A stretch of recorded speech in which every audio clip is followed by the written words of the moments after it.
Bismillahirrahmanirrahim. Assalamualaikum warahmatullahi wabarakatuh. Waalaikumsalam warahmatullahi wabarakatuh.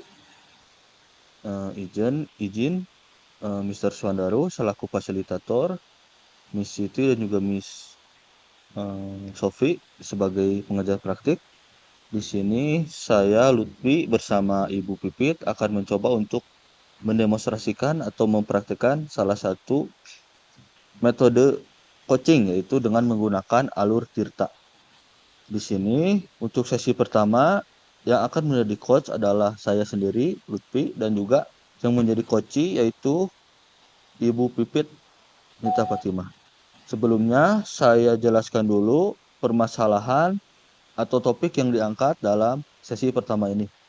Sesi pertama ini permasalahan yang ingin dikonsultasikan yaitu adalah masalah yang dihadapi oleh Ibu Pipit selaku tenaga pendidik. Saat ini Ibu Pipit sedang berada di masa-masa di mana kesulitan untuk mengelola waktu karena beliau harus mengikuti berbagai macam program dari mulai tugas pokok sebagai seorang guru pendidik, kemudian mengikuti program pendidikan guru penggerak, kemudian mengikuti program PPG, dan menjalankan tugas tambahan lainnya yang diberikan pihak sekolah kepada Ibu Pipit.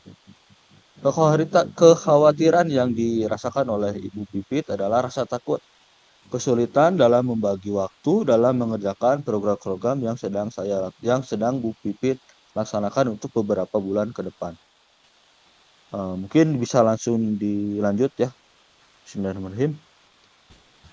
Assalamualaikum, apa kabar Bu? Ada yang ingin diceritakan Ibu? Waalaikumsalam, Pak Lutfi. Pak Lutfi, apa kabarnya? Alhamdulillah Ibu sehat.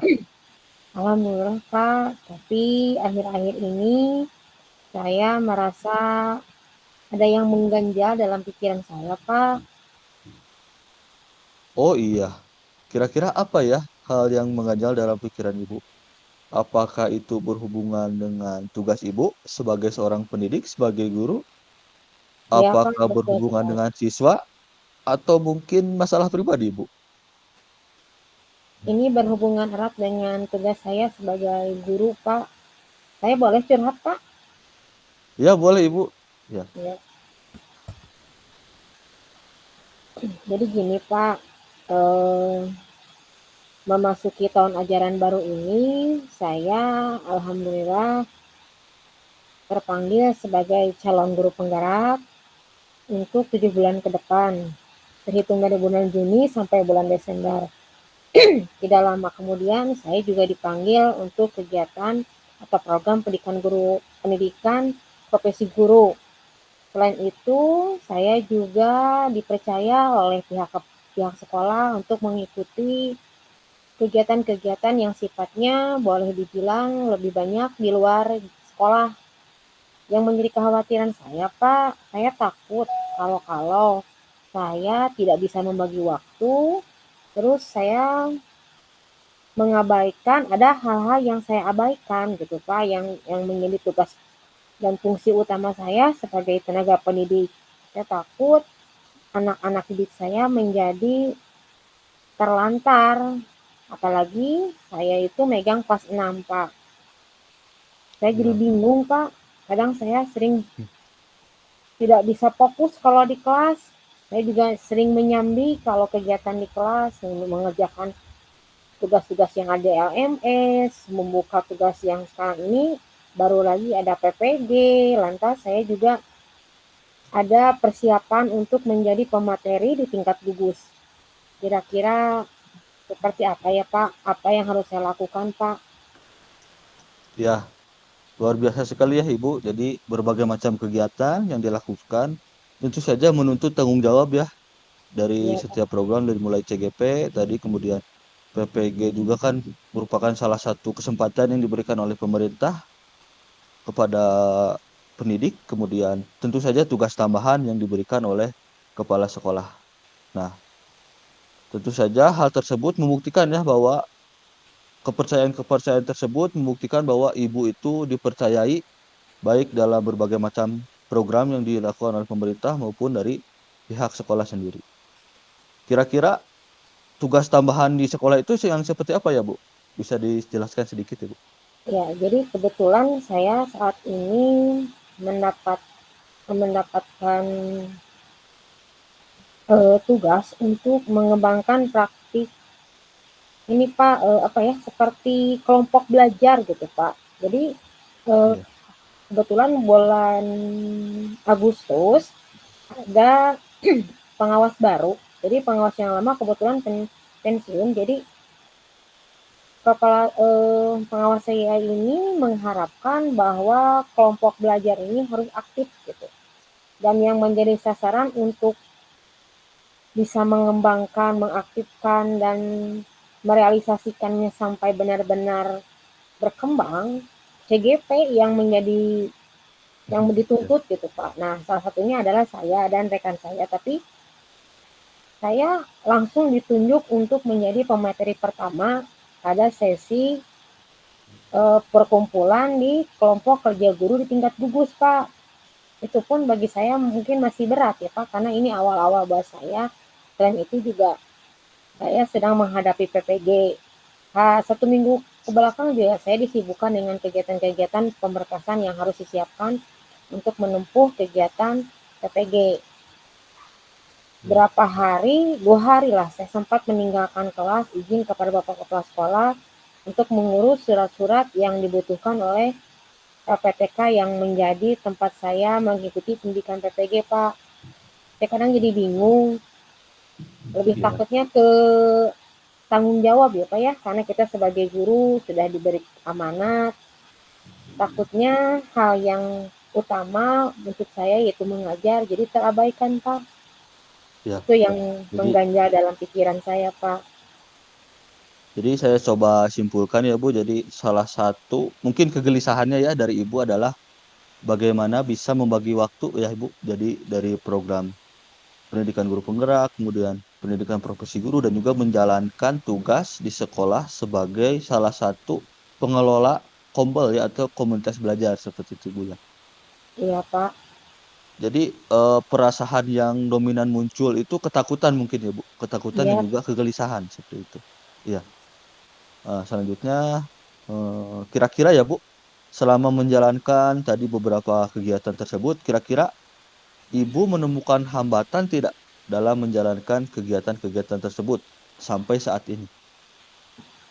Sejauh ini tidak Pak, namun lebih keteteran aja gitu Pak. Waktu yang saya gunakan itu kadang saya kurang istirahat.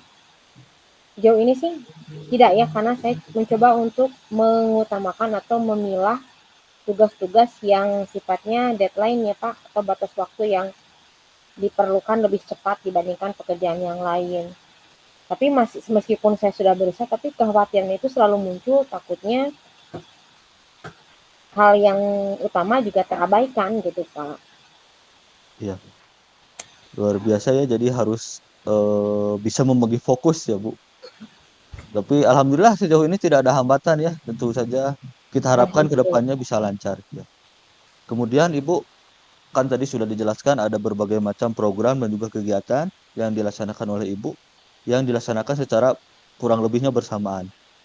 Kira-kira ya dari ketiga tadi program dan juga kegiatan yang Ibu laksanakan, kegiatan-kegiatan mana yang oleh Ibu rasakan itu paling banyak menyita waktu Ibu? Kegiatan yang lebih banyak menyita yaitu kegiatan CGP dan pengembangan Kombel Pak. Sekarang ini Kombel banyak sekali waktu untuk berkumpul di satu titik di gugus, jadi memerlukan waktu di mana saya harus ada di tempat itu. Sementara di sisi lain saya juga sambil mengerjakan tugas-tugas yang ada di LMS dalam program CGP. Sejauh ini kalau untuk mengajar sudah sesuai jadwal dan program alhamdulillah berjalan. Namun ya seperti itu. Mudah-mudahan saya diberi kesehatan karena mengingat kegiatannya sangat padat, Pak. Iya, luar biasa sekali ya Ibu ya. Semoga lancar. Selanjutnya Ibu tadi kan sudah dijelaskan berbagai macam kegelisahan dan juga ketakutan yang muncul ya Bu, terutama dalam pembagian kelas ya. pembagian kelas, pembagian tugas ya dari berbagai macam program dan kegiatan dilaksanakan. Nah, kira-kira Ibu strategi apa ya yang kedepannya akan Ibu laksanakan ya untuk mengatasi masalah tersebut, terutama tadi dijelaskan ya masalah pembagian waktu pelaksanaan kegiatan-kegiatan tersebut. Ya, di CGP ini dan PPG ini kan sudah ada jadwalnya ya Pak. Deadline-nya Ya. kapan, batas waktu pengirimannya kapan. Saya mencoba membuat suatu jadwal dalam buku kerja saya. Kemudian saya setting juga di handphone saya supaya saya tidak lupa. Saya memilih atau menjadwalkan kegiatan atau tugas-tugas yang sifatnya mendesak gitu. Jadi saya program tuh dari mulai tugas yang harusnya dikumpulkan tanggal sekian, saya kerjakan dulu yang lebih due atau masa pengumpulannya dipercepat. Jadi saya berharap dengan seperti itu tidak ada penumpukan tugas gitu Pak. Ya, jadi Ibu itu membuat salah seperti timeline ya Bu. Jadi timeline pengerjaan dari setiap tugas dan juga tanggung jawab yang Ibu laksanakan. Luar biasa sekali ya Ibu. Selanjutnya ya, tadi menarik ya Bu, bagaimana Ibu membuat timeline dalam pembagian dan pengerjaan setiap deadline dan juga tugas yang dari berbagai macam tanggung jawab yang Ibu laksanakan. Nah Bu, kira-kira ya Bu, gambarannya seperti apa ya Bu? Apa timeline itu berbentuk jadwal? Apakah dituangkan dalam bentuk apa, Ibu? Apakah medianya seperti apa? Apakah menggunakan gawai atau laptop dan sebagainya? Bisa dijelaskan, Ibu? Saya membuat dua jenis Pak. Saya selain menuliskan dalam buku kerja, saya juga menyetingnya dalam gawai saya supaya diingatkan setiap waktu, setiap saat ada tugas yang harus segera dikirimkan akan saya laksanakan gitu. Jadi tidak mengerjakan yang masih jauh dari tugas yang harus saya laksanakan. Seperti itu, Pak. Ya, jadi bisa menggunakan gawai ya tadi ya, Bu ya? HP Iya, ya Pak. mungkin ya? Diingatkan dengan Laptop. HP gitu. Di alarm lah supaya tidak ada yang lupa gitu, Pak. Yang lupa ya. Terkadang kalau terlalu banyak tugas, ada saja yang lupa. Bahkan absen pulang pun DHE saking banyaknya tugas, saya pernah Iya. 2 kali tidak absen pulang, Pak. Iya. Luar biasa ya, Bu. Jadi Ibu itu berusaha untuk bisa menggunakan berbagai macam media ya, dari mulai HP, kemudian laptop, bisa juga menggunakan media konvensional ya Bu, bisa menggunakan karton ya Bu, bahkan Iya, menggunakan alarm seperti itu ya Bu. Luar biasa, saya sependapat ya Bu, bisa dikembangkan lagi strategi yang Ibu terapkan. Mungkin sedikit masukan ya Bu, agar strategi tersebut bisa dilaksanakan secara maksimal, dibutuhkan konsistensi ya. Konsistensi yang diberikan oleh, yang dijalankan oleh Ibu untuk bisa menjalankan strategi tersebut sesuai dengan timeline dan juga rencana yang Ibu apa namanya ya, disusun seperti itu. Nah, Bu, selanjutnya saya ingin bertanya ya, Bu, kira-kira siapa saja pihak-pihak yang akan Ibu libatkan dalam perencanaan strategi yang sudah Ibu rancang itu? baik. Kalau untuk pihak-pihak yang terlibat, tentunya saya banyak berkoordinasi dan berkolaborasi dengan Bapak Kepala Sekolah, khususnya dan rekan sejawat terkait program-program yang sedang saya eh, jalankan supaya beliau juga mengetahui apa yang menjadi kesibukan saya di luar tugas yang beliau berikan. Selanjutnya dengan rekan sejawat, mereka juga memahami apa yang menjadi kesibukan saya saat ini. Insya Allah mereka juga selalu membantu dan selalu ada karena kami adalah tim, jadi kami selalu saling membantu satu sama lain. Begitupun dengan murid, siswa, dan siswi diberi pengertian bahwasanya tugas ibu bukan hanya mengajar di kelas, tapi juga ibu punya pekerjaan atau tugas-tugas yang lain. Anak-anak diberi pemahaman seperti itu agar tahu bahwasanya gurunya ini tidak hanya mengajar saja, tapi alhamdulillah ya karena mereka sudah mulai besar, kebetulan saya megang kelas 6 Pak, mereka sudah paham Ya. ketika di sela-sela waktu saya mengajar, memberikan tugas, sambil menunggu mereka mengerjakan tugas, sedikit demi sedikit saya nyicil pekerjaan-pekerjaan atau tugas-tugas yang ada di LMS ataupun di PMM, Pak. Seperti itu, Pak. Ya, luar biasa sekali ya, Bu. Jadi rencananya Ibu melibatkan berbagai macam unsur ya, Bu, dari mulai. Tentu saja dari pimpinan sekolah, kepala sekolah, kita harus istilahnya mas sowan dulu ya, Bu. Ya, Pak. Berkomunikasi yang lancar dengan Bapak atau Ibu kepala sekolah Ibu. Kemudian jangan lupa juga rekan sejawat ya, rekan seperjuangan, Ya, di mana mungkin ada beberapa berbagai macam dari berbagai individu. Rekan sejawat itu pasti memiliki pengalaman yang bisa dijadikan sebagai pembelajaran, sebagai masukan untuk kedepannya bisa kita gunakan sebagai apa ya, insight ya, atau sebagai inspirasi untuk bisa menjalankan tugas-tugas. Jangan lupa juga tadi Ibu juga menjelaskan bahwa perlu adanya kerjasama ya dari peserta didik.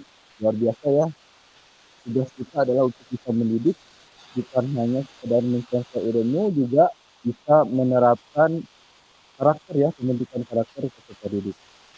Luar biasa sekali Ibu. Semoga rencana yang Ibu rancang, strategi yang Ibu rancang bisa berjalan dengan baik sesuai dengan harapan yang Ibu harapkan untuk ke depannya.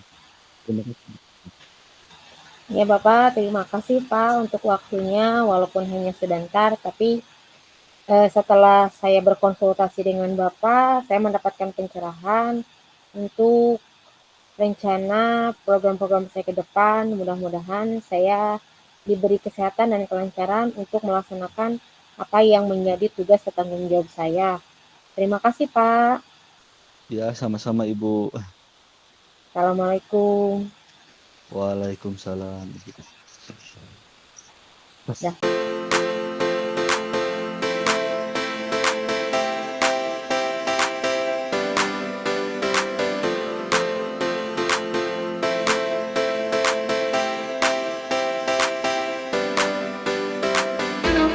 Bismillahirrahmanirrahim. Assalamualaikum warahmatullahi wabarakatuh. Saya Pipi Ceta Fatimah, izin menyampaikan untuk praktek coaching sesi 2. Saya bertindak sebagai coach dan rekan saya, Bapak Lutfi Padilla, bertindak sebagai coach. Untuk permasalahan yang akan kita bahas adalah permasalahan yang ingin dikonsultasikan oleh Bapak Lutfi adalah mengenai perilaku murid yang tidak dapat mengikuti kegiatan pembelajaran secara kondusif dan mengganggu kegiatan murid yang lainnya. Koci merasa khawatir bahwa materi yang dibahas tidak dapat maksimal dibahas pada jam mata pelajaran yang beliau ampuh. Untuk itu, mari kita sama-sama saksikan bagaimana kegiatan coaching yang kami lakukan. Bismillahirrahmanirrahim. Assalamualaikum, Pak. Apa kabar, Pak Lutfi? Alhamdulillah Ibu, baik. Ibu bagaimana kabarnya Ibu? Alhamdulillah, Pak. Gimana nih? Ada yang ingin dibicarakan? Iya nih Bu, mungkin sharing saja ya Bu. Ada beberapa hal yang seperti mengganjal pikiran saya ya Bu dalam beberapa hari ke belakang. Iya. Mengganja pikiran Bapak ya, yang membuat Bapak tidak fokus mungkin ya pada saat pembelajaran. Kalau Ya boleh betul sekali saya Bu. tahu, kira-kira apa sih yang membuat Bapak kepikiran atau yang membuat Bapak menjadikan Bapak kekhawatiran Bapak gitu? Permasalahan apa Iya ya Bu. kira-kira, Pak? Kalau boleh saya tahu. Iya. Jadi dalam beberapa hari ke belakang saya melakukan proses belajar mengajar ya Bu. Jadi dengan mencoba untuk menggunakan berbagai macam model pembelajaran, terutama di sini satu waktu atau beberapa waktu saya mencoba untuk bisa menerapkan metode yang mencoba untuk diskusi siswa ya Bu. Iya, Diskusi siswa saya membagi beberapa macam kelompok untuk berdiskusi salah satu topik di mata pelajaran saya yaitu PKN atau Pendidikan Pancasila ya. Tetapi dalam proses pembelajaran tersebut saya memperhatikan ada beberapa siswa atau murid yang saya ampu itu seperti tidak fokus ya Bu. Jadi melakukan berbagai macam perilaku yang menyimpang. Mulai dari ribut, mengganggu temannya, jalan-jalan di kelas dan sebagainya. Sehingga berdampak pada proses belajar mengajar yang saya laksanakan seperti itu, Bu. Iya. Bapak apakah selama ini Bapak kalau boleh saya tahu berapa rombel yang Bapak ampu dalam Ya, mata pelajaran PKI? Ada berapa kelas, Pak? untuk rombel yang saya ampu ada 12 kelas, Ibu. Banyak Kebetulan kan sekali ya, Pak, ya? iya betul. Kebetulan satu pertemuan itu hanya 2 jam, PP itu, Mhm. PPKN itu. Jadi saya mengajar banyak kelas seperti itu, Bu. 12 kelas itu apa sama tingkatannya atau beda-beda, Pak? Mungkin kelas 10, 11? Untuk untuk tingkatannya semua kelas, Ibu. Jadi Oh, kelas berarti 10, 11, 12 ya. Jadi dari saya 12 mengajar rombel semua itu. jenjang. Ya, Oh, semua jenjang semua ya, Pak, rombel. ya, dari 12 rombel itu. Baik, Ya, betul. untuk perilaku yang dimunculkan oleh anak-anak peserta didik Bapak, kira-kira hal yang paling Bapak anggap sudah terlalu menyimpang seperti apa, Pak, kira-kira perilakunya? Perilaku yang saya nilai itu menyimpang sekali itu mungkin ribut ya, Bu. Jadi Ya. ada beberapa siswa yang ribut, bahkan mengeluarkan kata-kata yang saya nilai tidak pantas ya, yang kata-kata di tongkrongan gitu. Ribut, kemudian dalam saya menjelaskan alur pembelajaran atau saya menjelaskan sedikit materi, mereka itu tidak menghiraukan saya, Bu, pada saat pembelajaran sehingga situasi kelas itu semakin sedikit kacau dan juga tidak kondusif seperti itu, Bu. Iya. Ya Pak, untuk permasalahan yang Bapak ceritakan tadi memang salah satunya adalah membuat pembelajaran menjadi tidak kondusif. Sebelumnya apakah pernah Bapak membuat strategi atau cara teknik supaya anak-anak itu mau mendengarkan atau bersikap layaknya seorang pelajar kepada gurunya, Pak? Selain sebelum ke Untuk model pembelajaran yang diterapkan, Bapak pernah membuat satu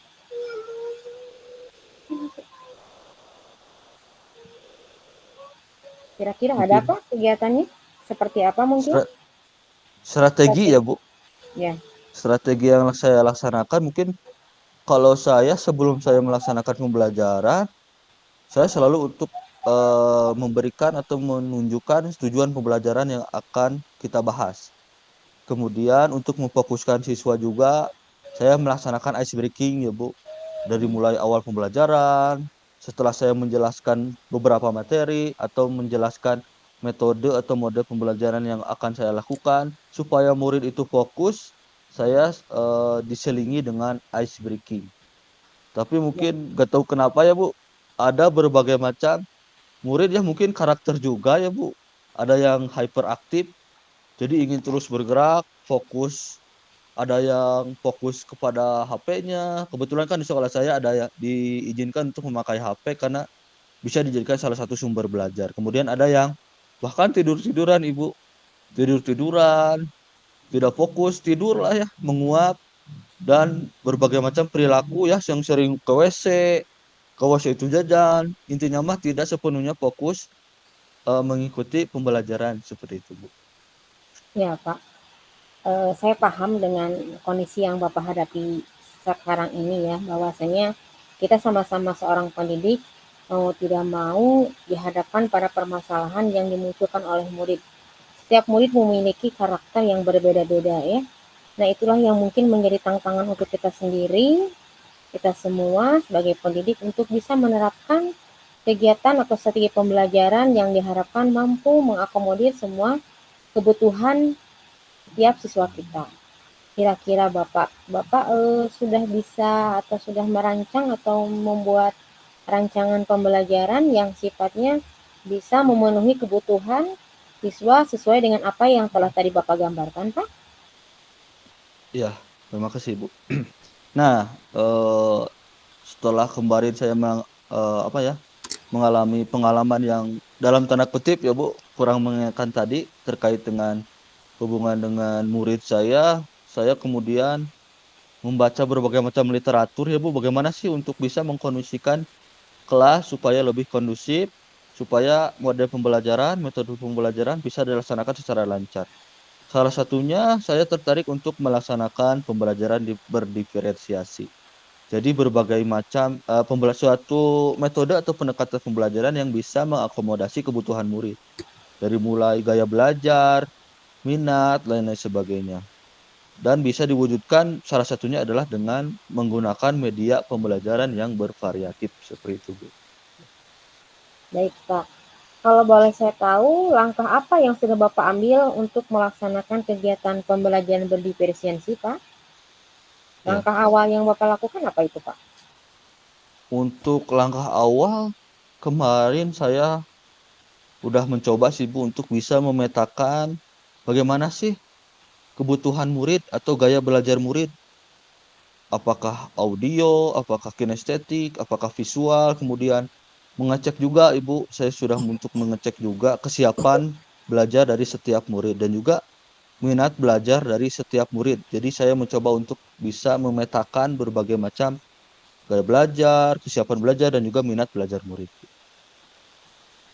Sejauh itu, Bapak menemukan hambatan tidak, Pak, pada saat Bapak memetakan kebutuhan siswa-siswa Bapak? Apakah ada hambatan atau Un- tidak, Pak?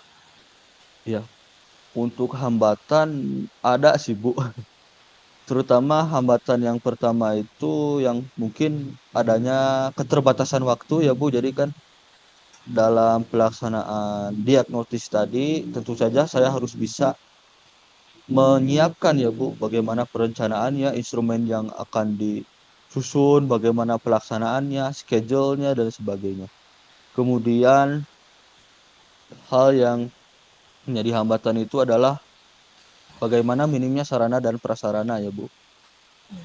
Karena kan sekolah saya kan istilahnya sekolah yang merintis, ada sarana yang masih belum memadai sehingga saya harus bisa ya Bu memanfaatkan sarana atau mungkin sumber belajar dan media yang ada supaya bisa memaksimalkan proses yang awal tadi, proses awal dan juga pelaksanaan dan juga mungkin nanti refleksi dan evaluasi seperti itu. Ya, berarti hambatan yang Bapak temui adalah keterbatasan waktu mengingat tugas yang Bapak ampu adalah 12 rombel dengan berbagai jenjang ya, Pak. Lantas, sarana prasarana yang dimiliki oleh pihak sekolah masih jauh dari kata maksimal. Ini merupakan Ya, satu tantangan ya Pak untuk kita pada saat kita ingin lebih maju lagi, di samping ada keterbatasan tapi itu tidak kita jadikan suatu alasan, kita masih bisa berinovasi dengan pembelajaran dengan memanfaatkan hal-hal yang sudah tersedia di lingkungan sekolah kita, mungkin seperti itu ya Pak ya. Luar ya, biasa seperti itu Bu. apa yang sudah Bapak rencanakan, saya sangat mengapresiasi dengan apa yang telah Bapak susun. Secara tidak langsung Bapak berkonsultasi dengan saya, tapi Bapak juga sudah bisa merencanakan atau menyusun strategi apa, teknik apa yang bisa Bapak lakukan untuk menyelesaikan permasalahan yang saat ini Bapak hadapi ya Pak ya. Saya juga Ya, banyak belajar dari betul sekali Bu. Bapak, apa yang menjadi permasalahan Bapak secara tidak langsung menjadi ilmu baru untuk saya ya Pak ya. Apalagi kita beda jenjang secara Hmm. pendidikan dalam mengajar, Bapak di SMA, SMA kah ya Pak ya? Ya, di SMK Ya, Ibu. sedangkan saya di SD, tapi sebenarnya permasalahan-permasalahan yang muncul dalam lingkungan pendidik tidak jauh berbeda, mungkin antara bagaimana kita menghadapi siswa, bagaimana cara kita berinteraksi dengan rekan sejawat, permasalahan lingkungan sekolah, itu senantiasa hilang dan pergi setiap saat seiring waktu berjalan, tapi menjadikan kita lebih banyak belajar bagaimana cara kita untuk menghadapi permasalahan yang seringkali muncul dan berusaha Ya, untuk mengeksplor apa yang ada dalam diri kita. Mungkin seperti iya, itu. Baik Bapak, ya Ibu. kalau boleh saya bertanya, siapa saja pihak-pihak yang Bapak libatkan dalam penerapan strategi yang sudah Bapak rancang, Pak? Ya, untuk pihak-pihak yang saya akan libatkan ke depannya, Ibu, saya berencana tentu saja pertama saya akan untuk sowan dulu berkonsultasi dengan Bapak Kepala Sekolah terkait rencana yang saya laksanakan, serta saya juga untuk berkolaborasi ya Bu, berkolaborasi dengan rekan sejawat saya, guru. Tentu saja setiap guru memiliki pengalaman-pengalaman yang berbeda dan pengalaman tersebut bisa menjadikan inspirasi ya Bu, bagaimana sih strategi pembelajarannya, bagaimana sih metode ataupun mode pembelajaran yang bisa saya laksanakan, terutama dalam melaksanakan pembelajaran berdiferensiasi tadi. Kemudian saya juga tidak lupa mengajak murid ya Bu, atau peserta didik melakukan pendekatan ya Bu secara personal. Apa sih kira-kira seperti yang sudah jadi saya laksanakan, kebutuhan belajarnya bagaimana sih? Kamu maunya gimana sih belajar? Atau kamu bagaimana sih nyamannya belajar itu, apakah mendengarkan ataukah bergerak dan lain sebagainya. Jadi melibatkan pihak kepala sekolah, guru, dan juga murid atau peserta didik Ibu. Wah, luar biasa ya Pak, strategi yang sudah Bapak rancang ini memang benar-benar sudah tersusun dengan baik.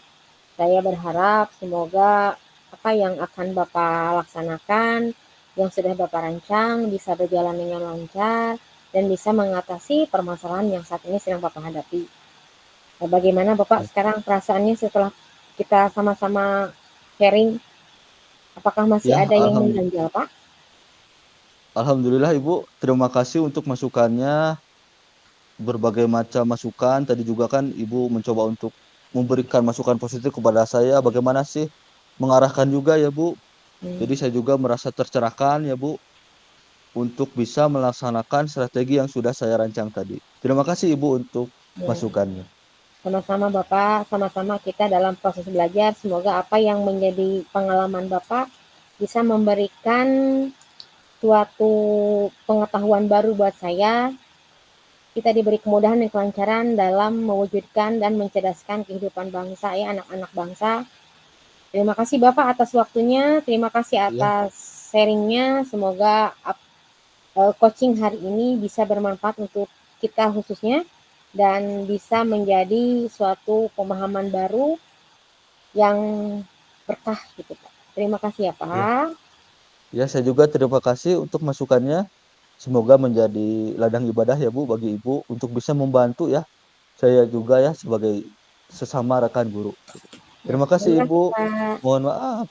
Terima Sama-sama kasih untuk Pak. waktunya. Assalamualaikum warahmatullahi wabarakatuh. Waalaikumsalam warahmatullahi wabarakatuh.